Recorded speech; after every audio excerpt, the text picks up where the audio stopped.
Hi everyone, I'm Lindsey. And I'm Lauren. And this is Swearing Mamas. Welcome back. Welcome. How's everyone? Oh, I did it again. They can't reply. Damn it. Anyway, how are you? How are you today? I'm good. How are you? I'm okay. Oliver woke up with some eye problems. So I was like, ay.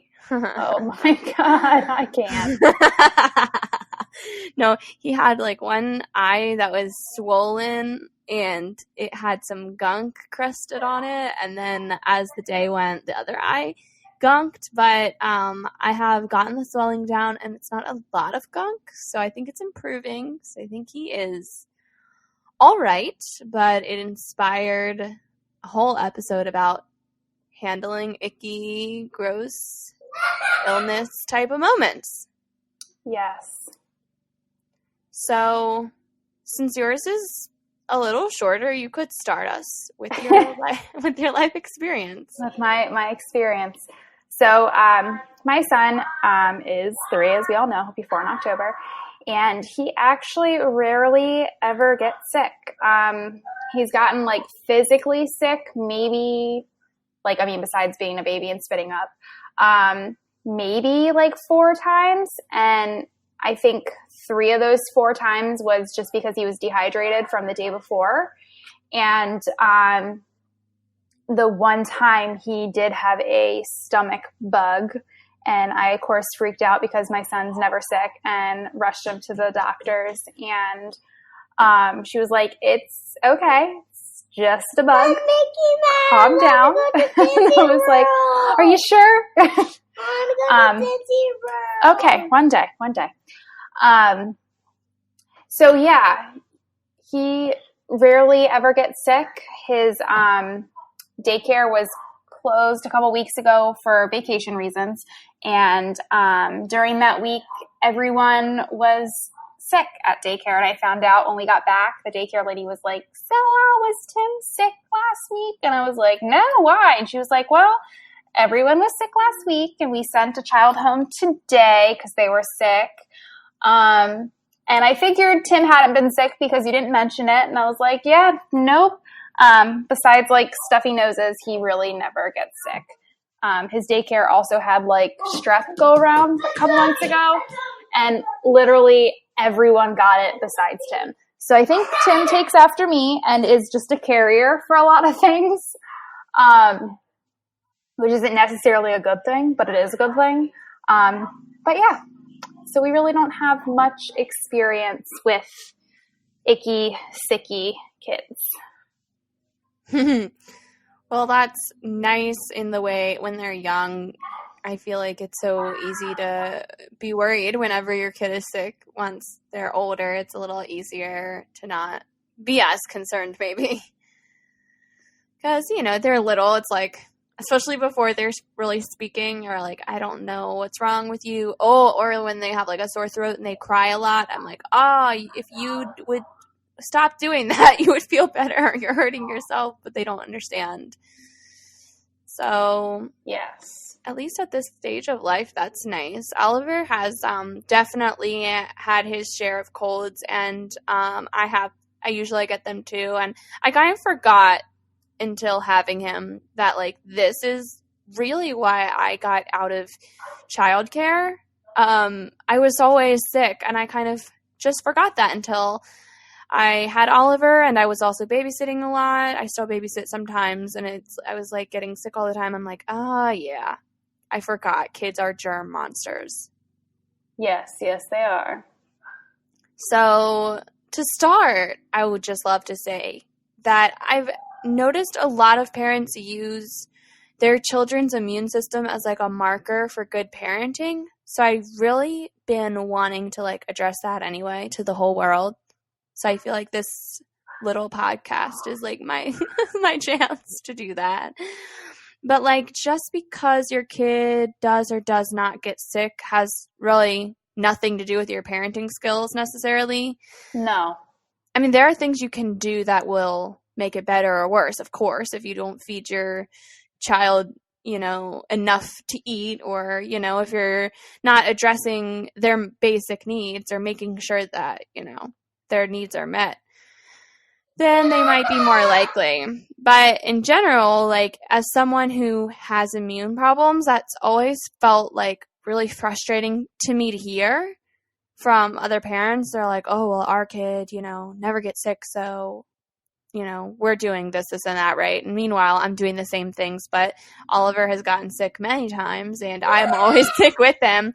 So I kind of, like, just wanted to point that out, because I think, like, people who are just born with a good immune system maybe don't realize, Yeah.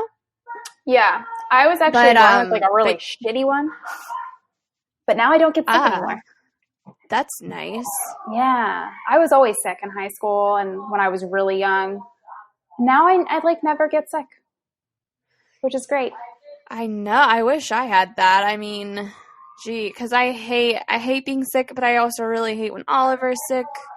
I don't know. I guess just, like, I feel bad for him, but at the same time, it's, like, so stressful because then he doesn't want a nap, but he really needs a nap and everything. It's a whole cycle of just everything, So, frustrating, but not our fault. I would say that's just how we were born. So that's my soapbox for the week, is that everybody who says that they made the right choice about X, Y, and Z because of getting sick, like, you're wrong. Yeah, very much. You're not like a god. Kale will not save your soul. But anyway, who won't kale? Kale? Oh, like the food. Got it. Yeah, not the name, although we did discuss that name last week. Yeah, I was like, who do you know that? Who's Kale? Kale. It's the god of wellness. Got it. It is now. It is now. Anyway. So yeah, that. But he has had several, like, different colds or whatever. My great hope is that will mean maybe they're just out of the way for him. But there's, like, a bajillion different colds, so even if these are out of the way, he might just keep catching them for a long time. But that's how I try and be positive. I'm like, maybe he's catching these and we'll just be done with it. But I guess we shall see as time goes. I hope he'll improve like you did. Yeah. That would be nice. But anyway, so the basic colds, I don't think that we've had any kind of flu or strep or anything in our house. So I just found out today, I don't know if this is true, but a coworker of mine was telling me that his grandson has strep, and they just had a baby literally last week. And they also have another child under 2. I think the grandson is probably around Tim's age. But he's older than Tim. But anyways, apparently children under 2 can't get strep throat. I've not heard that. Is what they were told, and that's what he was telling me. I don't know if that's true, but he said there's something with their immune system. It doesn't allow them to get it. Because I was like, oh my God, what about the new baby? He was like, well, apparently. And I was like, oh, okay. I don't know. Like I said, I don't know if that's true. I could just be spreading rumors now. I would be interested if anyone of our listeners has info. I know some of them are nurses or former. Why is that word hard? Former nurses. There you go. I think I was gonna say firmer nurses, which is just makes me think about Thor. If you know what I'm saying. Anyway, I don't know what you're saying. I was like saying because like Thor's hot and he's got muscles. Oh, okay. And he's Norse because like a Norse god. Okay. He's actually Asgardian, but it's okay. Well, it's Norse mythology, right? I don't know. I'm probably making that up too. We're spreading so much fake. So many rumors. We're just normally it takes like 30 minutes to get to this part of the podcast, but we're crushing it in under 10 today. But we're also crushing this podcast. We're only 10 minutes in, and we're already running out of stuff. And it is Norse mythology, so you were correct. Oh, I knew a thing. See, I think I have I have like a vague knowledge of things. Did you ever watch Adventure Time? No. Oh man, that's sad to me. Now you have to watch it. So then you won't get the joke. But anyway, Oliver, that just reminded me, Oliver and I have started watching Adventure Time together. So it's a bonding experience because I watched it for many years, but then I lost cable, so I never saw the last like half of the show. So we're starting from the beginning together. I'm very excited. Do you ever have those like bonding experiences with your child that you were from like your past? I have not with Tim yet. However, the little girl I used to babysit. I got her addicted to Scooby-Doo. So her and I got to enjoy the new Scooby-Doo that they have, Mystery Incorporated. So it was her and my first time seeing it. So, and then like she was obsessed. So we watched it literally nonstop. A million times. It's really good if you want to watch it. It's a lot darker than the normal Scooby-Doo, which is interesting. Cartoon. It is. I think you can only get it now on the Boomerang app. But if you happen to come across it or it becomes on Netflix again, watch it because it's actually really good. Yeah, I love just like bringing things like we're doing Adventure Time, which is funny. It's not from my childhood or anything. Like I was an adult when it came out, but you know, I loved that show. And then,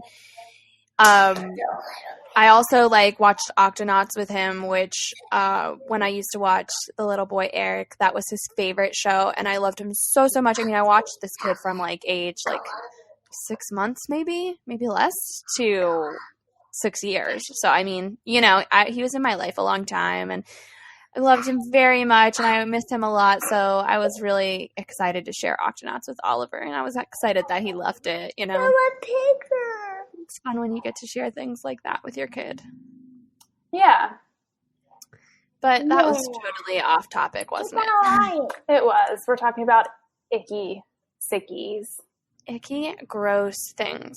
So just like in a general note, like when Tim does get sick, what is your sort of like approach or philosophy? Do you have a certain like routine you go to, or a certain attitude, type of medicine or practice that you like to do, or what?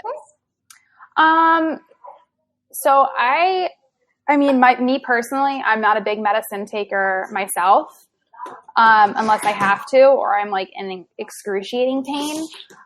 And my son seems to be taking after me. He doesn't like medicine. So it's like, he'll be sick, running a fever, and it's like pulling teeth to try to get him to take children's Tylenol just to like moderate the fever. So if I can get him to take that, I usually do that. But other than that, we don't really give him anything else. And we can barely get him to take that. Like, I think out of like the amount he's supposed to take, he probably takes like the smallest amount of it because he does not like it. I want to get out and see something. Did you ever see this picture going around where they stuck the medicine in the back of a juice box and tricked the kid?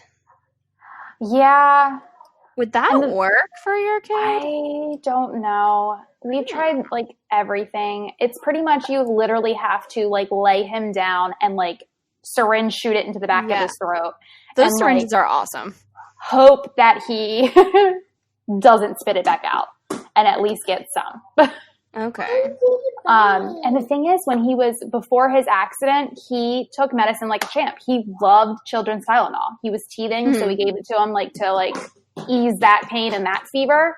And he was fine. But then after his accident, he hated Tylenol, and we can't get him to take it anymore.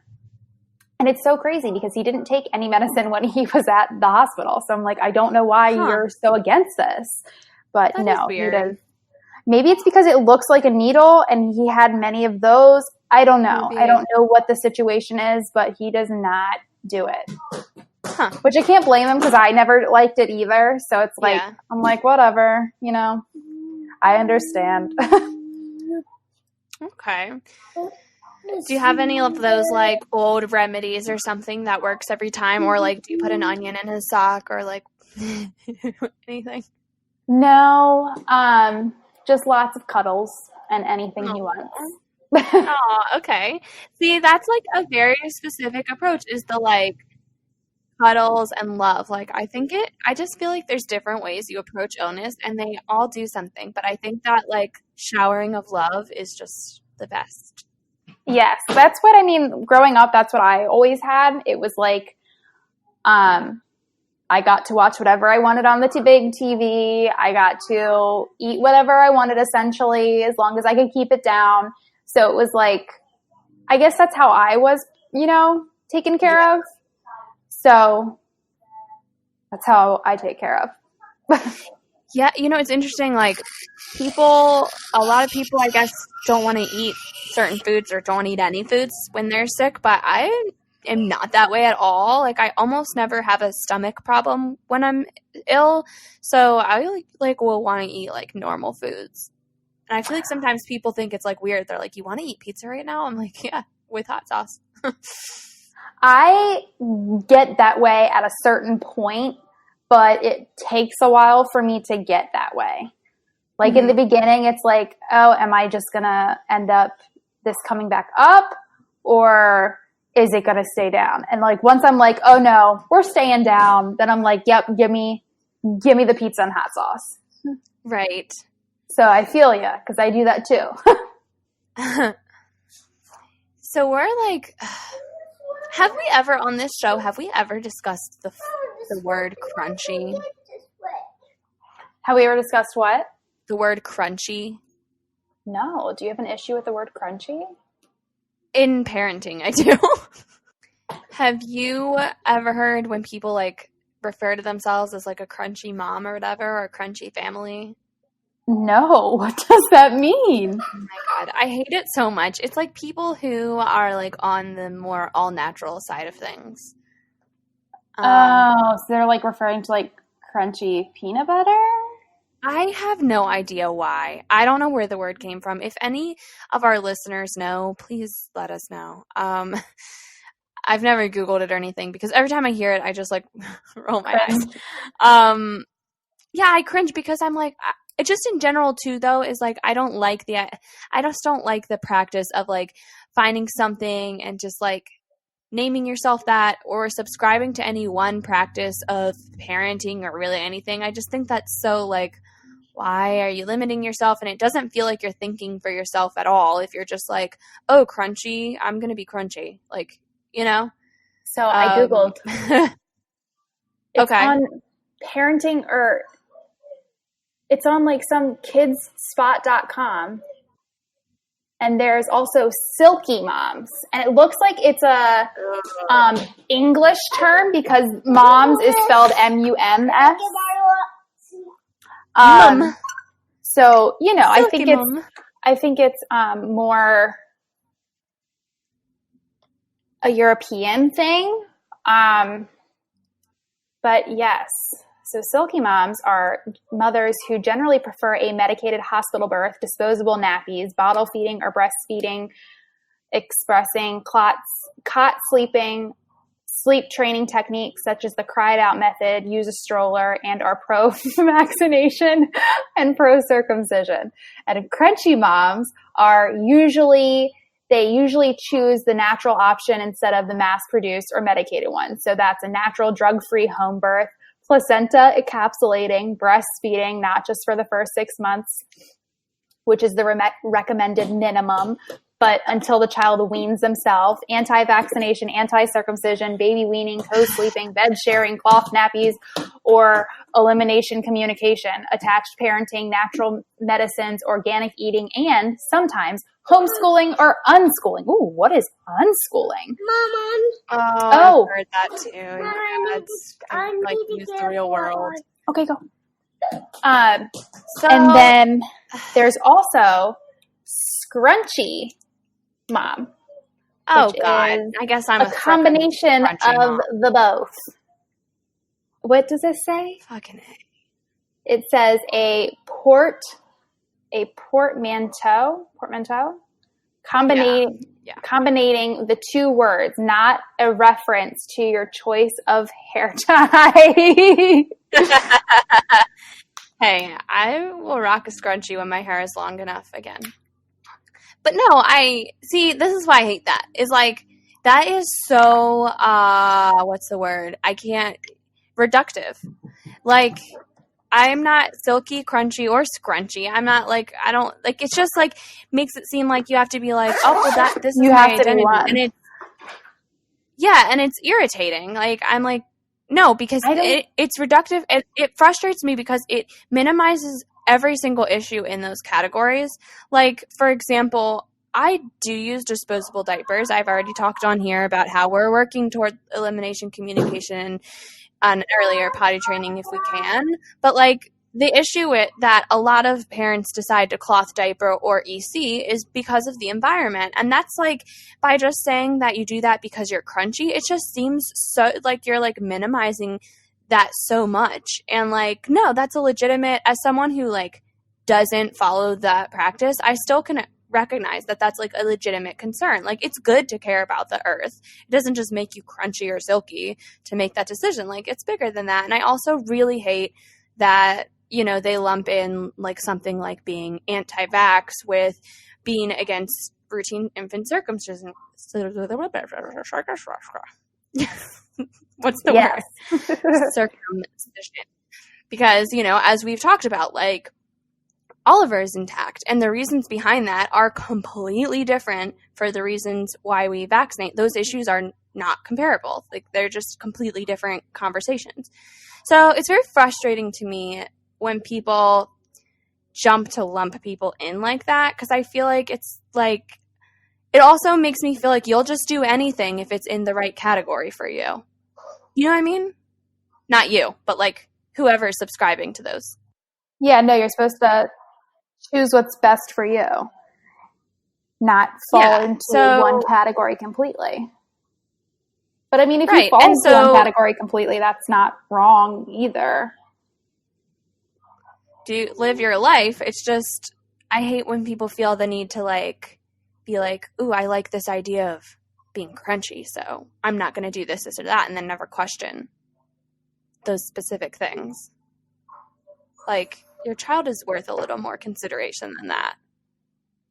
But that's just how I feel about it. If you're a crunchy mom, more power to you.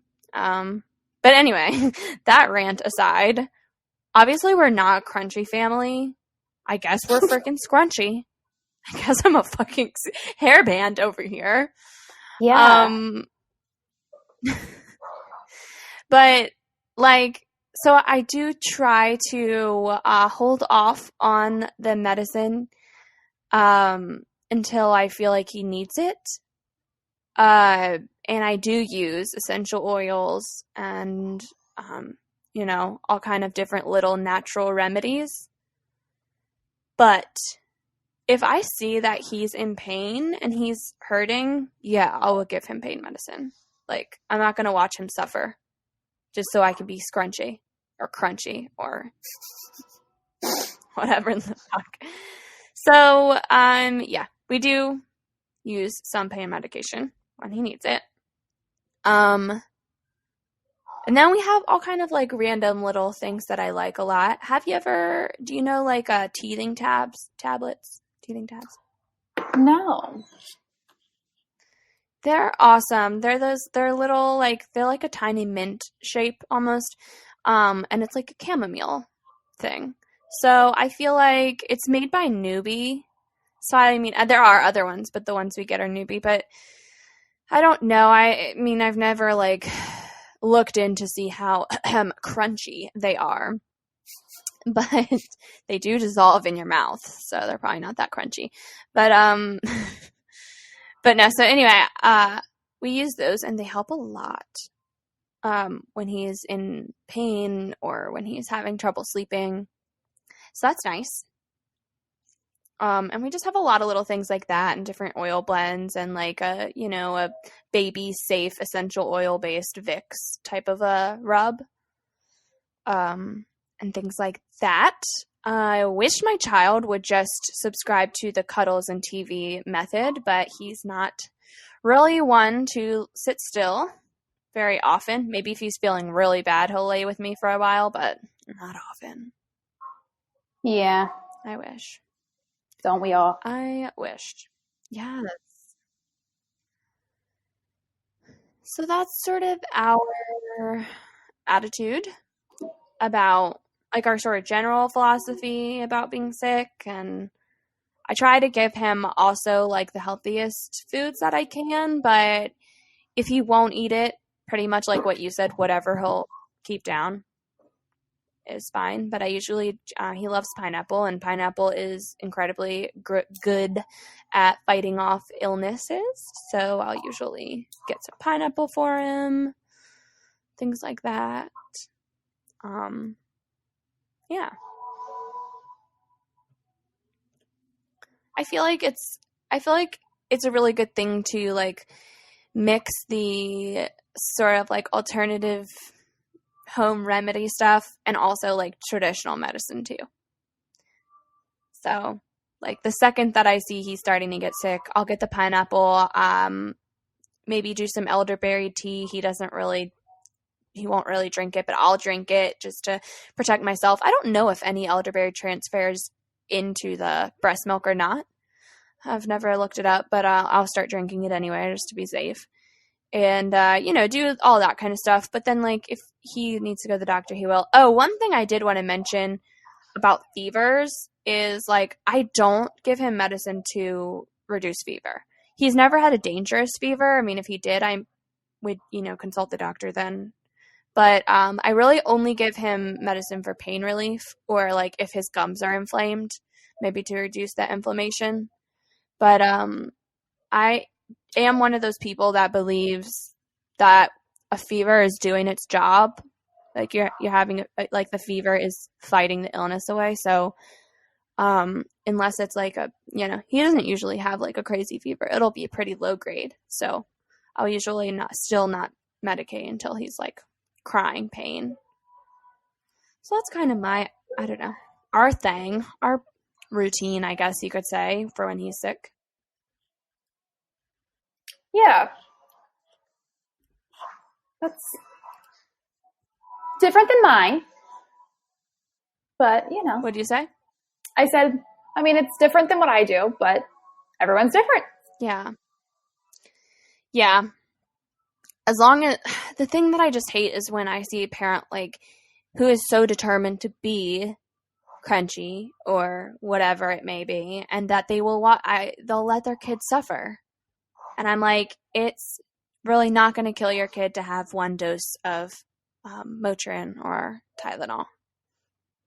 Like, Yeah. if they're in excruciating pain, just let them have some relief. That's my feelings. And I mean, it's like, you do you. At the end of the day, your kid is healthy again and happy. But that's just my opinion about it. I'm like, I want to avoid medicine, but not at the expense of him. He's miserable and can't sleep and he's hurting. Like, I'm not going to let him suffer that much to not have any medicine. Just kind of how I feel about it. Yeah. So, yeah, I don't think we've had any of this eye thing. I don't know, like, we'll see how it is tomorrow. But so far, all I've done today is just, like, keep it clean. And I don't know if I already said this, but I did a tea bag compress on the swollen eye this morning. And it did improve after that. So, I don't know. If anyone has any really great home remedies about the eyes, let me know. But that's what we've done so far. With him being under 2, it's like, I feel like when kids are under 2, they're a lot more limited in what you can sort of do for them. It's like, yeah. Once you hit, Oliver's still young to do some things. And I feel like a lot of it's fine, but they just say, like, 2 and under, not to. Like, you can give your kid children, like, we don't give him infants Tylenol. We give him children's Tylenol. I still give infants, I think. Yeah, it's perfectly safe to give your kid it's just like the same thing now, I guess, or I don't remember the exact words that our doctor used, but she said that they're both perfectly safe at this time. So we just usually do children's. Got it. Yeah. I don't think there's much else to say on the sickness front for me. Yeah. What about you? No, I think I'm. Yeah. We think we covered it all. Yeah, cool. Well, I guess it's my turn to do a tip this week. Mine? So, Lauren's turn. Oh, okay. Lauren's tip. Hot tip. So it comes from lots of experience with upset children in my life. Many years of dealing with angry little kids. When kids get really frustrated and they start to get grumpy and emotional, a lot of the time I think they just cannot articulate what's going on, and they start being little shits, right? They start hitting and they start yelling and being really shitty, right? When that happens, I love to take a dance break. So, and this is this has been a practice since before Oliver. So I've done this with kids of all ages, and I've noticed that it works with Oliver too. So no matter the age of your child, when they're in a bad mood, stop, drop the beat. That didn't work out how I was hoping it would. Just turn on a song, whatever, a really fun dancey song, and then you just go crazy with the kids. Like Oliver, he really loves it if I dip him and if I spin around, and we'll just go all out for one song, and it always resets the child. And I feel like then when they get a chance, especially when they're bigger and they get a chance to be active and do something with their bodies, it's a really good way for them to get out all of that energy, especially when it's negative energy. And they kind of are happy again. So dance parties. Oh, a daycare I worked at, it was a home daycare, so they actually had party lights for the dance parties. So yes, my son has dance parties at his daycare. Love it. So I 100% recommend dance parties. That's my tip of the week. Dig it. All right. Tweets.